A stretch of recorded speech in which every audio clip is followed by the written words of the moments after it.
다시 일제강점기를 1910년대 1920년대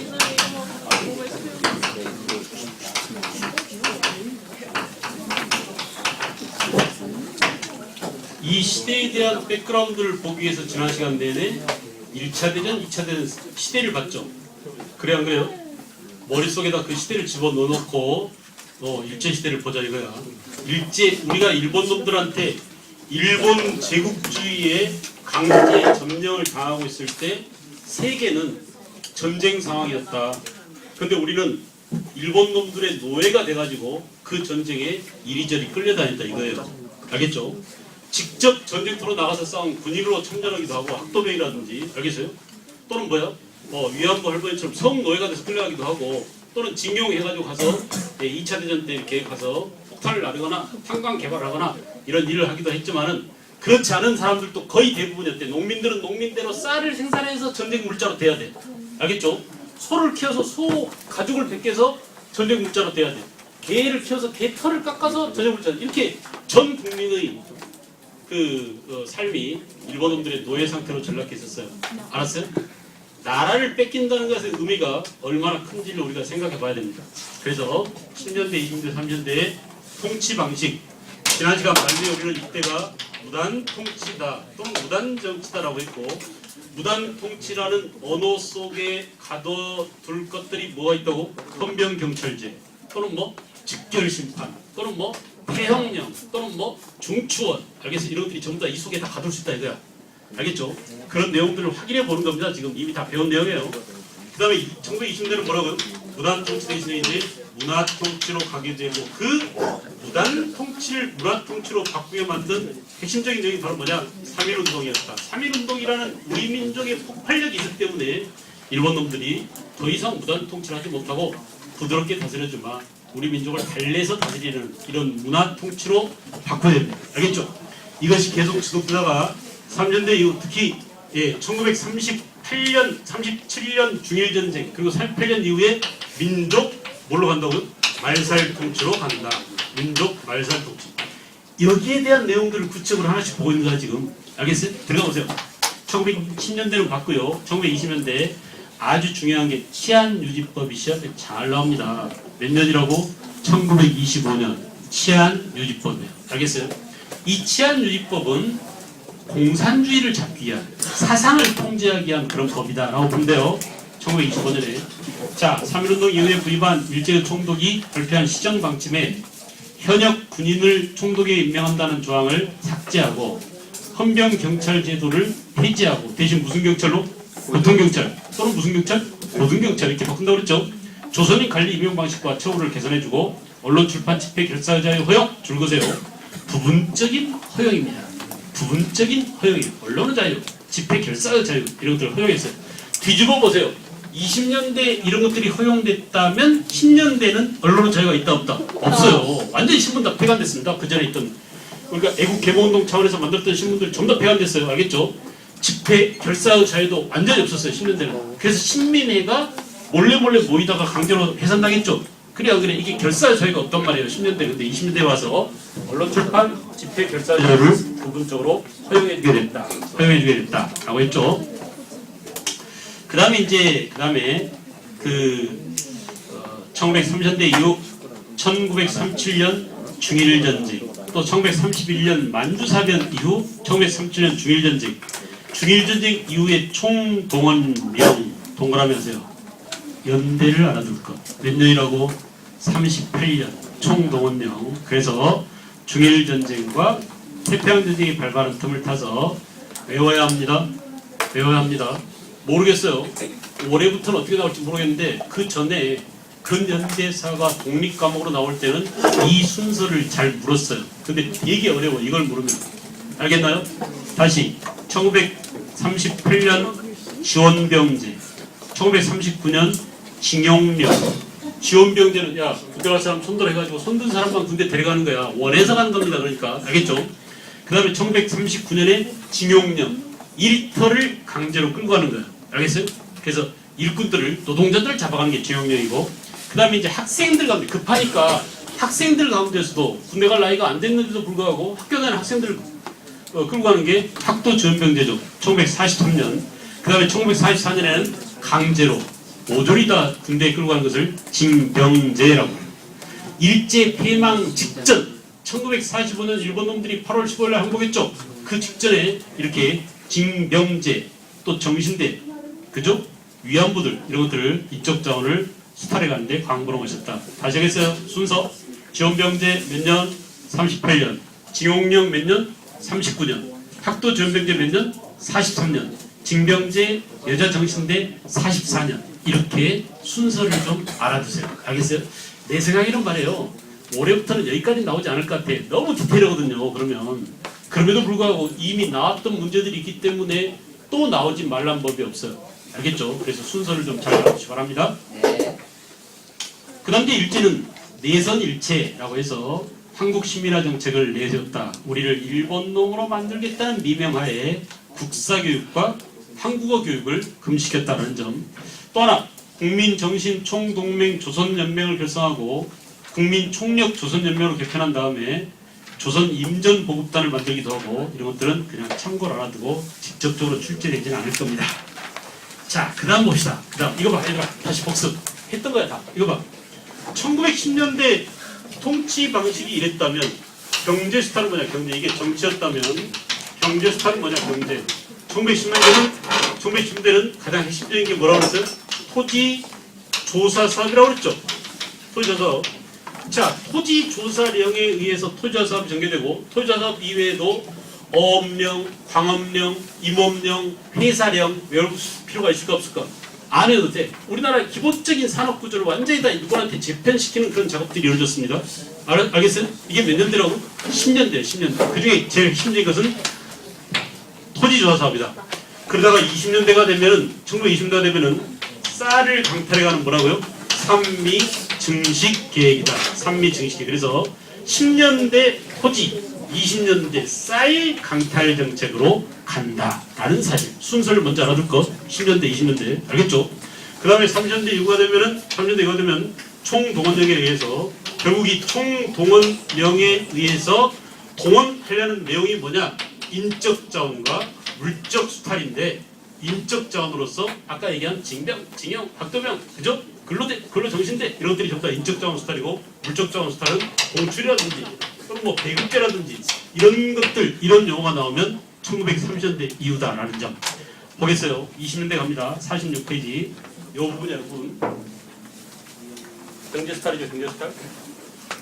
1910년대 경제 수탈. 자, 각 산업의 칭탈, 회사령 중요하죠.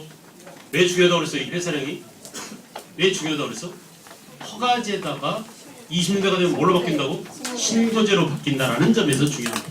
알겠죠? 10년대는 허가제. 그래서 민족기업의 설립을 억압하기 위한 허가제였다는 점.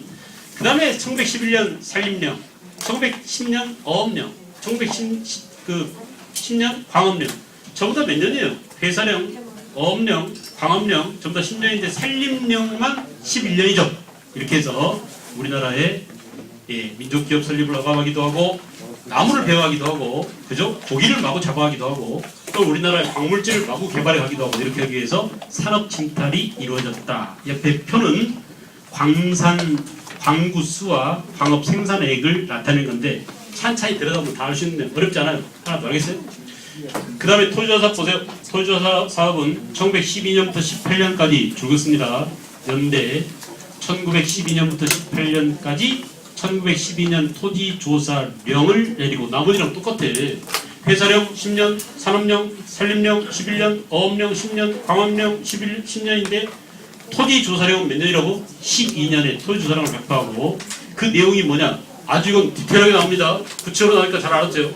기한부 신고제였다. 기한부 신고제였다. 알겠죠? 또 기한부 신고제에 의할 뿐만 아니라 절차가 복잡했어요. 구비 서류가 많아. 쉽게 말하면. 근데 글자도 모르는 농민들이 이런 거 좋아하겠어? 싫어하겠어? 싫어하겠죠. 잘 하려고 하지 않겠죠. 기피하겠죠. 그러다가 결국 땅을 뺏겠단 말이에요. 그래서 미신고지, 국유지, 공동소유지 이런 토지를 약탈해서 옆으로 줄긋고 몇 퍼센트를 옆에 있어 옆에 몇 퍼센트를 뺏어왔다고? 전국토의 40%가 총독부 소유가 되었다. 전국토의 몇 퍼센트? 40% 토지가 총독부 소유가 됐다. 자, 여러분, 총독부가 땅을 빼앗아간 다음에 이 땅을 누구한테 불화해줬다고? 동양 척식주식회사한테. 다시 동양 척식회사는 또 누구한테? 일본인한테. 그죠? 그래서 토지 조사 사업이 진행된 다음에 조선에서는 일본인 지주가 크게 늘어나게 됐다. 이거 굉장히 어려운 건데 지난번에 제가 다 설명드렸습니다. 기억나시죠? 기억날까요? 네. 이거 보세요. 자, 토지 40% 토지를 40% 토지를 동양 척식회사가 그 당시도 동척 이렇게 불렀어요. 동양 척식회사를 줄여서 동척이라고 합니다. 동척이 가져갔고 이 동척의 토지를 다시 누구한테? 일본인한테 나눠주게 됐다. 일본인 지주가 생겨났습니다. 그래서 이 일본인 지주가 와서 무슨 일이 벌어졌느냐? 조선시대에 행해졌던 지주 전호제가 더욱더 강화되었다, 약화되었다. 말로 해보세요. 일본인 지주가 와가지고 그동안에 조선시대에 시행되어 왔던 지주 전호제가 강화되었다, 약화되었다.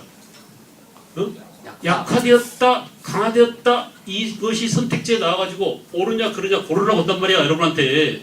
그러면 토지 조사사업 결과 지주 전호제가 강화됐다 그러면 틀려요.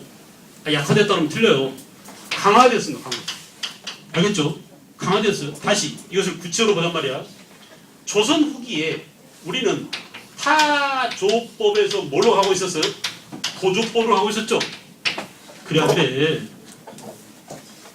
다 잊어먹었어요? 다 잊어먹었어요. 왜 여러분한테 해준 것 같은데? 타조법은 정률지대야, 정액지대야. 비율을 정해놓고 내는 지대 아닙니까? 그래서 대개 얼마씩 낸다고 그랬어요? 이거 2분의 1이라고 그랬죠? 2분의 2씩 내는 정률지대인 타조법 이거 안 했어요? 안 했어요? 한 것 같은데. 처음 들었어요? 미안해요. 할 줄 알았어요. 어쩐지 충명한 여러분 이렇게 멍청하게 있을 리가 없는데 멍 때리고 있었는가? 처음 들었어요? 학교에서도 안 배웠어요? 배웠어요. 배웠죠? 네. 그럼 왜? 기억이 안 나요? 이거 보세요. 원래 땅을 가진 사람을 뭐라고 그래? 지주라고 그러죠? 네. 땅이 없는. 그래서 이 지주들은 땅을 빌려서 농사 짓고 있는 소작농을 전호라고 해요. 전호. 그죠? 그래서 땅 가진 지주와 소작농인 전호와의 관계가 지주 전호제입니다. 거의 조선시대는 양반들이 되게 땅을 많이 갖고 있었고 그 다음에 전호는 소작 농민들이란 말이야. 땅이 없는 소작 농민. 그래서 이 소작 농민들이 땅 가진 지주에게 땅을 사용한 대가로 수확량의 얼마를 2분의 1씩을 납부했어요. 이걸 뭐라고 하느냐? 땅 사용료라고 해서 뭐라고 그래 이거? 지대라고 그래요. 다른 말로 또 뭐라고 할까? 소작료라고 하죠. 근데 소작료를 이렇게 반타작하기로 2분의 1씩 내기로 정한 것을 뭐라고? 타조법이라고 한다 이거야.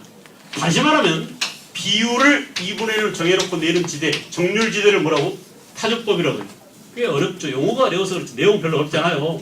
그냥 수확량의 절반을 이 땅 임자한테 땅세로 갖다 바치는 거 이건 뭐라고? 타조법이라고 한다 이거야. 됐어요? 누가 손해일까? 누가 손해야? 농민들이 죽어나는 거죠. 생산해봐요. 1년 내내 생산해봤겠자 수확량의 절반을 가만히 앉아서 놀고 있는 땅 주인한테 갖다 바쳐야 되니까 농민들은 죽어난단 말이야. 농민들도 이것만 내놔요. 지대 말고도 농민은 군포도 내야 되죠. 또 항목도 물어야 되죠. 내야 될 게 많죠. 그러니까 농민들이 못 살겠다고 아우성이 나 진짜 농사 못 지겠어. 도망가 버린다든지. 그러면 누구만 손해야 결국은? 지주들이. 땅은 있으되 농사 짓는 사람이 없으면 나중에 지주들이 이제 꼼짝 못 하잖아요. 그래서 할 수 없이 농민을 달래야 돼요. 그래서 이런 시스템을 바꿨어요. 이런 시스템 뭘로 바꿨냐? 이렇게 바꿨어요. 도조법. 도조법 뭐냐면 액수를 정해놓고 내는 지대라고 해서 무슨 지대? 정액지대라고 해요. 알겠죠? 옛날에는 수확량의 50%를 지대로 냈는데 이제는 뭐냐? 정해진 액수만 지대를 내면은 돼 라고 해서 도조법이라고 해서 약 얼마쯤 냈냐 하면 한 3분의 1가량을 정해놓고 풍흉에 관계없이 일정액의 지대를 납부하는 그런 방식으로 바뀐 겁니다. 누가 더 유리해졌어요? 농민한테 유리해졌어요. 알겠죠? 왜냐하면 이 경우에 농민들이 정해진 지대만 내면 나머지 수확량이 늘어나면 늘어날수록 누가 이득이야? 나머지는 농민지가 먹는 거야. 무슨 말 알겠죠? 그래서 농민한테 유리한 이런 지대로 지주 전호 관계가 바뀌었어요.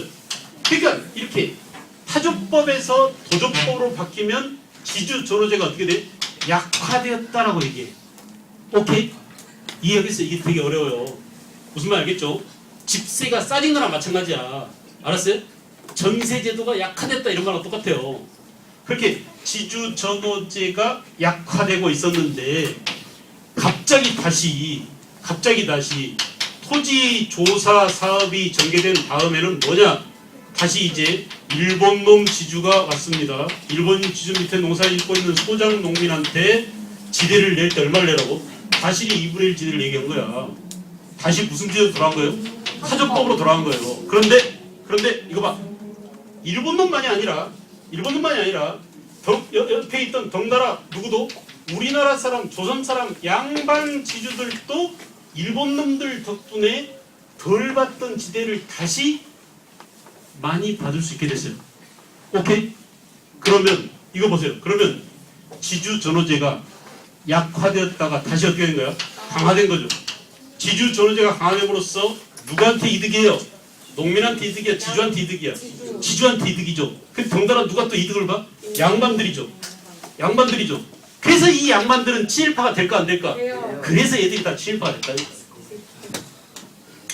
그래서 애들이 다 친일파가 됐어. 일본이 오니까 우리는 더 좋네? 일본이 오니까 내가 더 주머니에 들어오는 돈이 더 많네? 이렇게 된 거야. 그래서 이놈들이 거의 다 친일파가 됐어요. 물론 그렇지 않은 사람도 있어요. 이 지주 가운데 자기 전 재산을 팔아서 간도 삼원보에 신흥 무관학교를 세우고, 그죠? 삼원보를 세운 사람이 바로 누구예요? 이회영이에요. 이회영. 그죠? 이렇게 괜찮은 양반도 있긴 하지만 내가 볼 때는 말이야, 거의 99.9% 거의 대다수 양반들은 친일파로 전락하게 된 이유가 바로 뭐냐? 지주 전호제가 강화되기 때문에. 알았어요? 되게 중요하고 어려운 걸 했습니다. 토지 조화 사업 언어로 표현할 때 알겠죠? 지주 전호제가 강화되면 결국은 농민한테 불리해지고 일본인 지주가 와서 농민들에 대한 수탈이 더욱더 많아지게 됐다. 됐죠? 토지 조화 사업. 그래서 거기 식민지주제의 확립 그랬습니다. 읽어볼게요. 조선은 일본의 식량과 원료 공급지로 바뀌었고, 또 일본은 지주에 대한 지원을 확대하여 지주와 소작농의 대립을 격화시켜 우리 민족을 분열시켰다. 지주와 소작농이 싸우게 만들었어요. 이해할 수 있겠죠? 소작농들이 이제 불만이 많겠지. 옛날에는 지대를 조금만 냈는데 갑자기 일본 놈들이 와가지고 지대를 더 많이 내게 되니까 우리 소작농들이 불만이 많을 거 아니에요. 그래서 이때부터 20년대부터 뭐예요? 소작쟁이가 빈발하게 돼요. 뒤에다 가로를 써놔. 소작쟁이 빈발이에요. 소작쟁이 빈발에 이렇게 한마디씩 적어놓는 게 되게 중요하다는 게 이해할 때. 알았어요? 그 위에 봐봐요. 조선은 일본의 식량과 원료 공급지라고 돼 있죠. 다시. 조선은 일본의 식량과 원료의 공급지라고 돼 있죠. 거기 일본에다 동그라미 하세요. 뭐라고 쓰냐 하면 일본은 공업화에 박차를 가하고 있었다 이렇게 써놓으세요. 일본은 무엇을 추진하고 있다고? 공업화 추진 이렇게 써놓으세요. 일본은 공업화 추진. 그러니까 일본이 공업화를 추진하느라고 지네 나라에서 쌀 생산을 못한단 말이야. 무슨 말인지 알겠어? 공장에서 사람들 노동자로 잡아다 쓰려면 농민들 잡아다 써야 될 거 아니야. 그러니까 일본에서는 농사 지을 사람이 없어요. 쌀이 부족해. 그 부족한 쌀을 어디에서 가져가려고? 조선에서 꺼내가려고 조선에서 이렇게 식민지 지주제를 확립시켰다 이겁니다. 그 다음에 이제 농민의 경작권 상실. 아주 어려운 말이 나왔죠? 소작 농민은 경작권을 상실하고 기한부 소작농으로 전락. 줄 그세요. 기한부 소작농으로 전락. 줄 그세요. 굉장히 어려워요. 잠깐만 좀 주목해봐요. 이것도 어려운 거니까 지금 풀고 넘어가야 돼요. 안 그러면 나중에 참고서나 이걸 읽어봐도 뭔 말인지 몰라요. 지금 여기서 설명을 듣고 나면 이해할 수 있어요. 듣기만 해. 그리고 생각하세요. 멍 때리고 있지 말고 잘 봐봐. 자, 옛날에는 이랬어요. 지주 밑에 소작농이 있는데 땅을 가진 땅 주인인 지주와 땅이 없는 소작농, 이 사람들 뭐라고 불렀다고? 전호라고 그러지, 전호. 근데 봐봐, 이렇게 소작농은 지주에게 지대를 납부하면 적어도 이 소장농은 토지 소유권이 지주한테 있기 때문에 소유권은 없지만 무슨 권을 갖고 있어요? 경작권을 갖고 있어요. 그냥 경작권이 아니야. 영구 경작권이야. 내가 한번 여러분 이제 그 박경리의 소설 토지라는 소설을 보면은 이 토지 백그라운드가 어디예요? 경상도 하동 평살이죠. 거기에 아주 넓은 땅을 최첨판이 갖고 있는데 그 최첨판 밑에 이서방, 박서방, 김서방 수많은 무슨 서방들이 이런 사람들이야. 땅이 없이 최첨판의 그 양반집에서 땅을 빌려서 농사 짓고 있는데 한 번 땅을 임대하잖아요. 그럼 내가 죽어도 내 아들이 죽으면 내 손자가 계속 그 땅에서 농사 지을 그게 뭐예요? 바로 영구 경작권이야. 이해하겠어요? 요즘 같으면 뭐예요? 회사에 한 번 취직하면 죽을 때까지 회사를 다니는 뭐? 네? 정규직이야, 정규직. 알겠죠? 정규직인데 세습 정규직이야. 내가 정규직 들어가면 내가 현대자동차 정규직 사원으로 갔다. 그럼 내 아들도 정규직, 내 손자도 정규직. 이런 겁니다. 그런데 이렇게 평생 그리고 대를 이어서 땅 소유권은 없지만 적어도 내가 농사를 지어서 벌어먹고 살 수는 있는 생존권은 보장돼 있잖아. 우리 농민들이. 그런데 이제 일본놈 지주가 왔어요. 이제 변한 거야. 그래서 일본놈 지주가 얘들한테 이런 겁니다. 야, 이런 거 없어. 너 1년 동안 나한테 지대 내봐.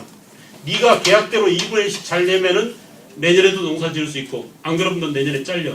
이서방한테 주던 걸 박서방한테 넘겨줘 볼까? 네 땅. 이렇게 뭘로 된 거야? 계약직을 계약직. 알았어요? 임시직을 해요. 임시직. 이렇게 농민의 지위가 어떻게 됐어요? 하락했어요. 무슨 말 알겠죠? 그래서 우리가 봐봐. 이 이름 속에 토지 조사 사업 속에 이 어려운 표현들을 이해해야 됩니다. 토지 조사 사업이 진행됨으로써 지주 전호권이 어떻게 됐다? 강화됐다, 약화됐다? 강화됐다라는 이 표현. 알았어요? 다시 아까 했잖아. 토지 조사 사업이 진행됨으로써 지주 전호제가 어떻게 됐다? 강화되었다. 이해할 수 있겠죠? 무슨 말 알겠죠? 다시 토지 조사 사업이 진행되면 농민의 무엇이 상실됐다? 영구 경작권이 상실되었다. 우리 농민은 뭐가 됐다? 기한부 소장농이 되었다라는 이 언어적 표현을 이해해야 돼. 그래야 이게 맞는지 틀린지 사실인지 사실이 아닌지를 여러분들이 구분할 수 있어요. 이게 제일 어려워. 내가 볼 때 국사 전체를 통해서 가장 어려운 개념 중에 하나입니다. 알겠죠? 넘어왔어요 이제. 그래서 우리 농민들은 생활 기반을 상실하고 이 때문에 이제 농민들이 아이고 못 살겠다고 박경리 소설 토지를 보더라도 그런 게 나옵니다. 수달구지 끌고 이제 사람들 전부 다 어디로 가요? 만주, 간도, 열애주 이런 등지로 사람들 식구들 태우고 이사 간다 이거야. 알았어요? 자, 만주, 연해주, 일본 등지로 이주해 갑니다. 이들이 나중에 또 독립군이 많이 되죠. 거기에 터전을 잡고 있음으로 해서 우리가 독립운동을 할 수 있는 배경이 되더라. 됐죠? 그 다음에 1920년대 경제수탈 어려운 대목을 하고 있습니다. 지금 그 연대사에서 개념들이 좀 어려운 부분을 하고 있으니까 여러분들 집중해서 하세요. 그 다음에 1920년대 경제수탈은 일제 식민지 경제정책은 우리 민족을 분열시키기 위한 이간시키기 위한 문화통치와 함께 동시에 추진된 게 바로 뭐냐? 산미 증식계획이었다. 됐죠? 자, 연계돼 있어요. 1910년대 토지사업 결과 토지 소유권이 강화된 한국인 대지주를 이용해서 소장농을 간접 수탈하는 경제적 민족 분열 정책이다. 이해할 수 있겠어? 아까 내가 한 말 이해할 수 있겠어요? 지주 전호제가 어떻게 됐다고? 강화됐다고. 그래서 우리 지주들은 일본 놈들 덕분에 어떻게 돼? 이득 보게 됐다고. 그러니까 친일파가 양성돼서 친일파와 우리 민족을 이간시키는, 알겠죠? 이런 분열 정책을 펼치더라 이거야. 그 다음에 일본은 제1차 대전에 참전하면서 유럽과 아시아에서 공산품 수출로 경제가 크게 발전. 그래요. 자, 1차 대전 때 일본은 연합국에 가담해서 무기를 팔아먹고 군수품을 팔아먹고 이렇게 하면서 돈 좀 벌었다 이겁니다. 전후 유럽 국가의 생산력이 회복되자 수출이 줄어들어서 실업자가 늘고 쌀값이 크게 폭등하게 됐다. 그래서 부족한 쌀을 한국에서 가져다 쓰려고 1920년대 뭐라고? 회사령을 뭘로 바뀌었어요? 허가제로 바꾸고, 허가제에서 뭘로 바꾸고? 신고제로 바꾸고, 그죠? 그 다음에 관세를 철폐했습니다. 관세 철폐. 아주 중요하죠? 1923년 관세 철폐. 자, 여러분 이것도 되게 디테일한 내용인데 1876년 개항 당시에 일본은 통상장정을 체결해서 기억나요? 일본이 우리랑 강화도적 체결할 때 통상장정 체결할 때 무관세 혜택을 줬잖아. 무관세. 네. 일본은 관세가 없었죠. 근데 나중에 82년에 미국한테 우리가 최혜국 대우를 주는 걸 보고 일본 놈들이 우리도 최혜국 대우 해달라고 그랬죠. 그래서 1882년에 일본이 최혜국 대우를 받는 조건으로 일본한테 뭘 부과했어요? 관세를 부과했어요. 그리고 이 관세가 1923년에 다시 없어진 게, 관세 철폐가 없어진 게 1923년에 지금 나온 거예요. 알았어요? 이 변화를 이해해야 돼. 이걸 놓쳐버린 사람 되게 많아요. 문제를 풀다가 이렇게 틀린 부분을 보면 학생 여러분들 중에 틀린 이유가 뭐냐? 요 사실을 놓쳐버린 경우가 많아. 다시 하겠어요. 다시 강조한 이유가 있어요. 일본과 우리가 강화도약을 체결하면서 통상장정이라는 경제조약을 별도로 체결했죠. 그 별도로 체결한 통상장정에서 우리는 일본한테 관세를 매겼어요? 안 매겼어요? 안 매겼잖아요. 이게 바로 뭐야? 우리가 일본과 맺은 조약 내용 가운데 불평등한 내용이라고 그랬죠. 그죠? 무관세 혜택을 주었다라는 점. 우리나라의 연해를 마음대로 측량할 수 있는 연해 측량권을 주어서 영토 주권을 상실했다. 그죠? 또 취해복권을 인정함으로써 외교 주권, 사법 주권을 박탈당했다. 이런 것도 있다고 했잖아. 그런데 이 무관세 혜택이 언제 없어졌어요? 1882년에 최혜국 대우를 미국처럼 부여하면서 관세를 부과했는데 다시 관세를 없앤 게 일제시대란 말이야. 몇 년이라고? 1923년이야. 알겠어요?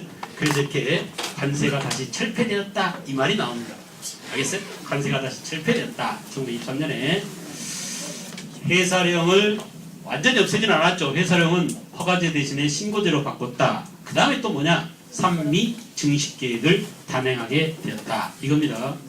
자, 그래서 이제 경제가 일본한테 거의 종속당이 되고 일본의 쌀과 공업 원료를 공급하게 되고 우리는 일본의 상품 소비 시장으로 전락하게 됐다.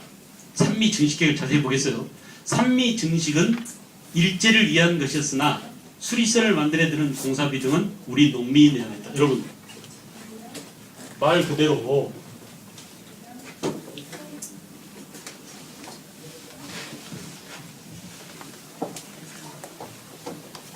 지금 뭐라고요?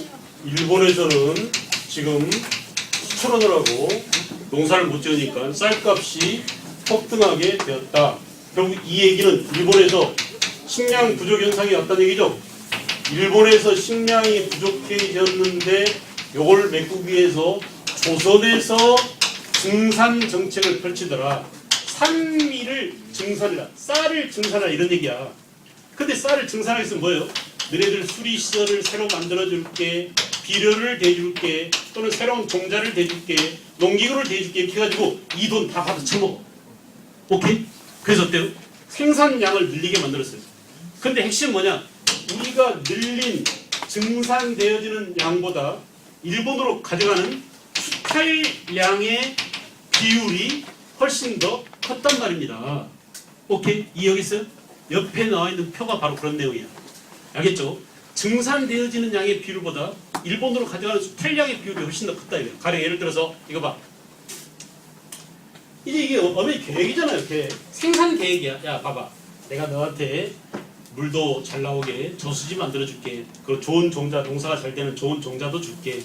또 비료를 줄 테니까 훨씬 더 수확량이 많이 나가겠지. 자, 네가 1년에 쌀 10가마니 생산하는 땅에서 이렇게 좋은 조건을 우리가 제공해 줬으니까 15가마를 생산해라라고 했는데, 만약에 우리가 공장에서 기계를 돌려가지고 자동차를 생산하는 생산 공장이라면 노동력과 원료와 시간만 투입하면 많이 투입하는 만큼 자동차 생산돼서 늘겠죠.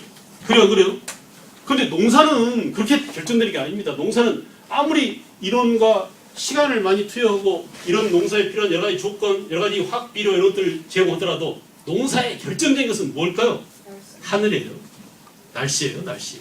알았어요? 감옥이 되든지 비가 너무 많이 와가지고 다 떠내려가 버린다 이러면 농사가 형편없이 된 겁니다. 하여간 어쨌든 간에 10가마에서 15가마, 그러니까 몇 프로요? 50% 증산을 목표로 했는데 이게 안 돼가지고 겨우 12가마밖에 생산이 안 됐어.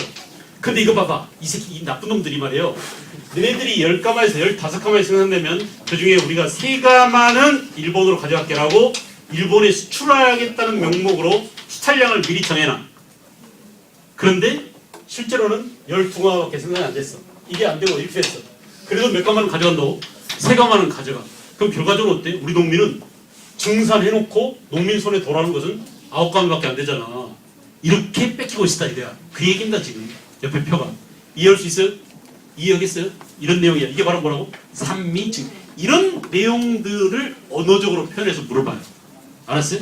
이런 내용들을 언어로 표현해서 물어봐. 알겠죠? 그래서 내용을 이해하고 있으면 말로 아무렇게나 표현해도 여러분들이 다 답을 찾을 수 있습니다. 됐어요? 산미증식에 보세요. 자, 우리 농민은 늘어난 공가격 때문에 갈수록 가난해졌다. 이거 봐. 이런 거 해준다고 계속 수리 조합비를 내라, 비료값을 내라, 정적값을 내라, 농기구값을 내라 이렇게 공가금을 떼간단 말이야. 또 우리 농민은 춘궁기에 풀뿌리와 나무 껍질로 겨우 끼니를 연명하다가 1920년에 약 30만 명이 된 것이 1931년에는 약 100만 명으로 빈곤층 수가 3배가량 늘었다. 그죠? 그래서 이들은 되게 도시에서 토막집을 짓고 살았더니 옆으로 살펴고 토막집 빈민 이렇게 써놓으세요. 토막집. 지금 이제 그 청계천 부근에 농촌에서 도시로 몰려온 사람들이 토막집을 짓고 토막집 들어봤어요? 자, 신석시대에 짓던 움집, 토막집 이런 겁니다. 토막집은 아주 간단해요. 이렇게 나무 이렇게 얼기설기 해놓고 여기다 거적대기 하나 이렇게 두르고 이 속에 들어가서 사는 거야. 신석시대 움집 같은 그런 집을 어디에다가? 청계천 부근에 또는 도시 공터에 지어놓고 살았어요. 이 빈민들이 100만 명이나 늘었다는 얘기는 뭐냐? 우리 농민들이 다 망했다는 얘기예요. 알겠어요? 네, 그래서 이렇게 산미증식계획으로 농민을 완전히 뺏겨먹었다. 이들 중 일부는 도시로 몰려들어서 풍파리와 구걸로 인해서 토막민으로 전락. 밑에 나왔네. 토막민으로 전락했죠? 됐습니다. 다시 하겠어요. 밑에 보세요. 산미증식계획은 1920년에서 시작해서 1933년 산미증식계획이 시작됐는데 원래는 이거 봐. 1935년까지였어요. 1920년에서 1935년까지인데 1933년에 중단됐습니다. 이 사연도 물어요. 원래는 15년 계획이었는데 중간에 중단됐어요. 왜 중단됐느냐? 그래요. 일본 농민을 보호하기 위해서였다. 알겠죠? 일본 농민을 너무나 우리나라 쌀이 많이 들어가는 이렇게 해서 막 마구잡이로 쌀을 가져가 보니까 일본의 쌀이 공급 과잉이 돼. 그래서 쌀값이 떨어져요 다시. 그럼 일본에서 농사짓고 있는 농민들이 아우성이야. 우리는 어떻게 벌어먹고 살라고 하면서. 그래서 일본 농민을 보호하기 위해서 중단되었다라는 점. 해사령은 1920년에 철폐되고 관세 철폐가 22년이네요. 23년이라고 했죠. 22년 관세 철폐. 잘 기억해 두세요. 1922년에 관세가 철폐했다. 자, 그 다음에 옆에 편 한 번씩 보시고 1930년대 일제 식민지 경제 정책 나왔습니다. 48쪽으로 넘어왔어요. 잘 보세요. 자, 이제 세계사랑 관련된 부분이죠. 전후 유럽 국가들과 경쟁이 치열해지면서 더욱더 일본의 경기가 침체 상태로 접어들었다. 아까 봤죠? 세계 경제 공황 상태로 실업자 증가와 일본 농민의 폭탄으로 위기를 맞게 됐다.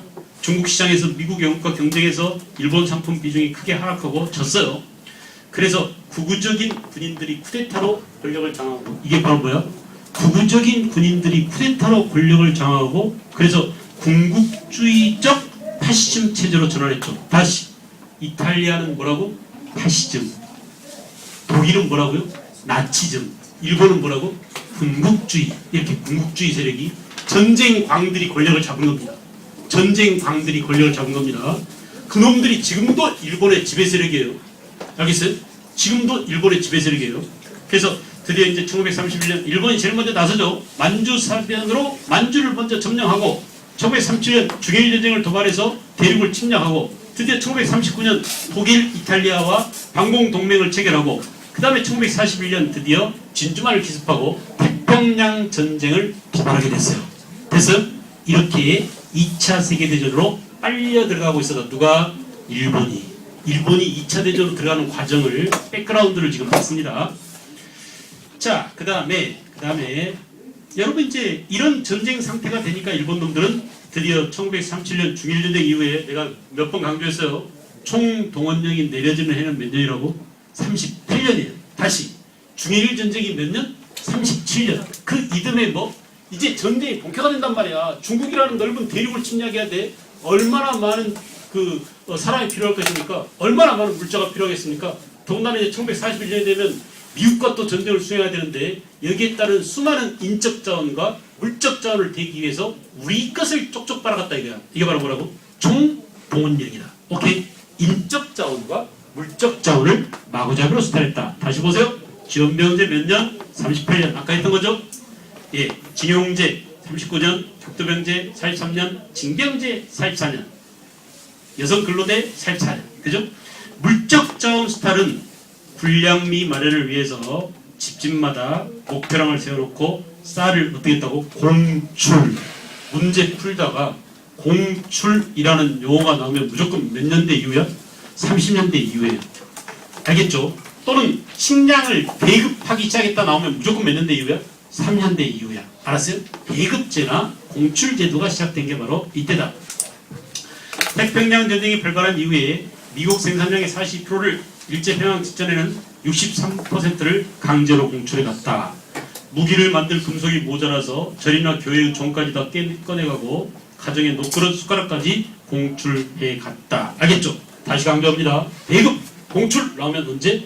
제3기 1903년대 38년 이후에 총동원령 하에서 물자를 강탈하기 위한 수작이었다라는 점. 됐죠?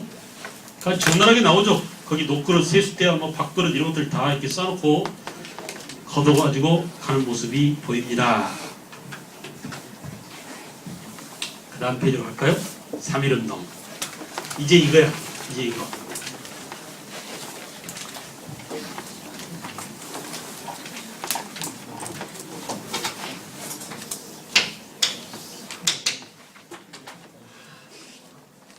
굉장히 중요하다고 그랬죠?